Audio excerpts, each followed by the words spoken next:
కుమ్మరించును. ఆయన అడిగితే ఆయన ఆత్మను కుమ్మరిస్తాడు. ఆయన అడిగితే ఏం చేస్తారంట? గనులైన వారు మాయా స్వరూపులు అంట. ఏం చేస్తారు?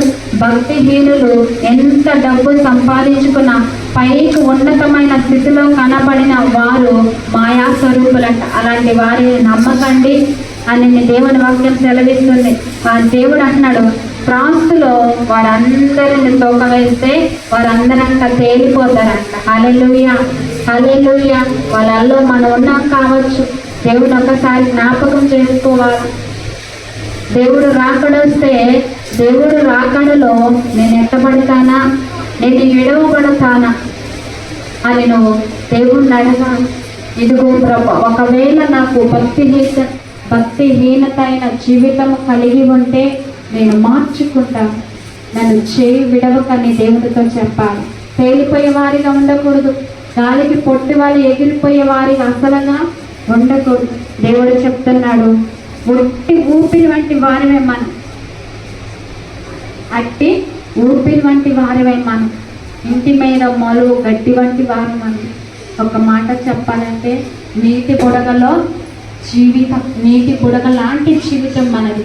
ఆ నీటి మీద ఆ బుగ్గ ఉంటుంది, కానీ అది ఎప్పుడు ఆరిపోవడో చూడడానికి అందంగానే ఉంటుంది. ఏముంటుంది?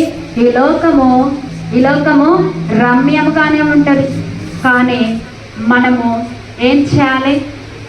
దాన్ని చూస్తూ ఆనందించకూడదు.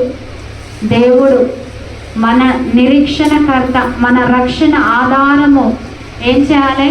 మనము దేవుడు కొరకు పరిగెత్తే వారిగా మనం ఉంటాం. ఆయన సన్నిధిలో మన హృదయమును కుమ్మరించే వారిగా ఉండాలి. ఆయన సన్నిధిలో మనము ఏడ్చేవారిగా ఉండాలి. ఎవరి కొరకు? నీ పిల్లల కొరకు. ఎవరి కొరకు? నీ కుటుంబం కొరకు. తేలిపోయే వారిగా ఉండకండి. దేవుడిలో మనం ఏం చేయాలి? అంట కట్టబడి ఉండాలి. మనము ఇదిగో ధనము కూర్చుకున్న వారు గర్వపడతారంట. కొంచెము దేవుడు నమ్ముకొని కొంచెం పైకి వస్తే గర్వించే హృదయము ఉండకూడదు. ఆ గర్వాన్ని దేవుడు లక్ష్య పెట్టాడు. ఏం చేస్తాడు? ఆ ధనమును దేవుడు లక్ష్య పెట్టాడు. దేవుడు మిమ్మల్ని ఏం అడగట్లేదు, కానీ మీ హృదయం అడుగుతూ ఉన్నాడు. ఇన్ని రోజులు నువ్వు బాధపడుతున్నావేమో. ఇదిగో ప్రభా, ఎప్పుడు అనారోగ్య పరిస్థితుల్లోనే, ఎప్పుడు పేద పరిస్థితిలోనే ఉన్నాను. కొందరు చూసావా ఎట్లాగా వాళ్ళు ఆస్తి పరులై ఉన్నారు. కొందరు చూసావా వాళ్ళు ఎంత ధనము కూర్చుకొని ఉన్నారు అని మీరు అడగకండి. దేవుడు మీకు సర్వ సంపదలను ఇచ్చేది. దేవుడు మీకు సర్వ సంపదలను ఇచ్చే దేవుడు. బలము అతనిది ఒక మారు దేవుడు సెలవిచ్చుచు ఉన్నాడు. రెండో మారు ఆ మాట నాకు వినబడును. ప్రభువా, మనుషులందరికీ వారి వారి క్రియల చొప్పున నీవే ప్రతిఫలం ఇచ్చేదవు కాగా కృప చూపుటయు నీది. హల్లెలూయా, హల్లెలూయా. వాళ్ళు ఇట్లున్నారు, వాళ్ళు అట్లున్నారు అని అనుకోకుండా ఎవరి క్రియల చొప్పున ఆయన ప్రతిఫలము ఇవ్వబోతూ ఉన్నారు. ఆయన కృపను మనం కోరుకోవాలి. ఆయన కృప మన మీద ఉండాలని కోరుకోవాలి. ఆయన కృప మెండుగా మన కుటుంబం మీద ఉండాలని కోరుకోవాలి.